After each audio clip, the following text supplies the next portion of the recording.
It's But we live all and we learn. We get stronger. We become savages, and we keep slinging dick, cocksucker. What do you got this week? You got any comedy? What do you got? Oh yeah, this week I'm doing a big one with Josh Wolf at the Gramercy Theater on April 13th. I'm gonna Oh, be there. Yeah, it's gonna be great. It's I'm so excited to do all these. Like I've gotten to do Stony Hall with you, and now I'm doing like another really awesome theater in New York. It's and New York to me is like the mecca for comedy, and so just to be able to do anytime in New York is awesome. crazy as a young comic. What cities you hold? Yeah. There's a list that you won't tell nobody I'll where tell you you. really want to perform, Hmm. because you don't want people to laugh. You'll never get into the punchline. Right. You, you know, you'll never get into the spellbinders because you're Jewish, whatever. Right. They always so you don't say nothing. You just take the weeks as they go. First place I really wanted to go to, Lee, and I got my wish, was Detroit. Really. What was it about Detroit? A buddy of mine was from Detroit, and I really, really liked him. He was one of my saviors in Colorado from 87 to about 95. He was tight with me. He always got me great jobs. He sold me cars at cost, and I just liked him. And I always liked the idea of it was the capital of murder, whatever, the murder capital for a long time. And what really happened was a friend of mine asked me to go to the Bahamas with him to do a cruise, right? Oh shit. Okay. And really good guy. He just reached out to me 2 days ago to check in. This is 1995. Me and him, February of 95, I'm supposed to meet him in Florida somewhere to get on this ship. And we weren't doing on a ship. We were doing the Bahamas. Oh, like a resort at the Bahamas? Right. And I was really nervous because he called me and said you had to be spotless. That if you slipped, they would come take you off the stage. And by the time you got to the end of the stage, your room was packed and they had a helicopter for you to drive to take you to the mainland. And sometimes Jesus. they would press charges on you. This is 1995. And I'm a little sweating it. And about, a week before the gig, he calls me from a hospital in Florida. His gallbladder blew up, something. And he had to cancel that week. Motherfucker. Right? And I'm like, damn. But again, I knew I was going to get taken off that island. There was no way. I was definitely going to get pulled off that island. I didn't know if it was the first night or the third night. So when he got back, he felt really guilty.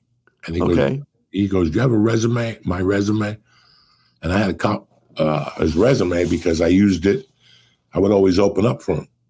So people would say, send the resume, and I would have one of his and whatever. Plus, I would look at his resume and fucking dream. He was the HBO Comic of the Year in 1985. And, had a couple specials and shit. And he goes, pick a club. And I saw this club in Detroit, Michigan. And I go, that one. And he goes, I'll call you back. And he called me back and he goes, call the guy. He's waiting for you to call. Joey's Comedy Club. And were you headlining or featuring? I was featuring in Dearborn, Michigan. Jesus. And I drove, and the weekend changed my life. I learned how to feature really well. I got 3 more weeks offered to me, and I met a girl that I ended up staying with until 1999 or something. It was the weirdest weekend ever. That's a pretty good weekend. Yeah, I drove back, and then she came to Boulder and hung out with me for a few weeks. Then she went back to Michigan to get her stuff. Then she came back to Boulder. We went camping, and then she went to Seattle, and I met her like 2 weeks later. Damn. All because of this one weekend. Yeah. All because of Detroit. And you just kind of picked it at random? Yeah. Listen, I always wanted to go to New York, but what was I going to prove in New York? I already knew the rules in 94 and 95. People would tell me, if you go to New York, you're not going to get a dime.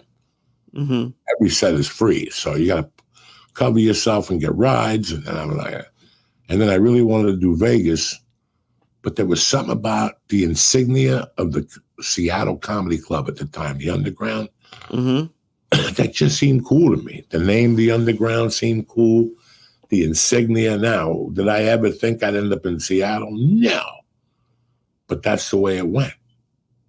That's just the way life was going at that time. There was no plan. It was, kumbaya. 1 minute you're in Idaho.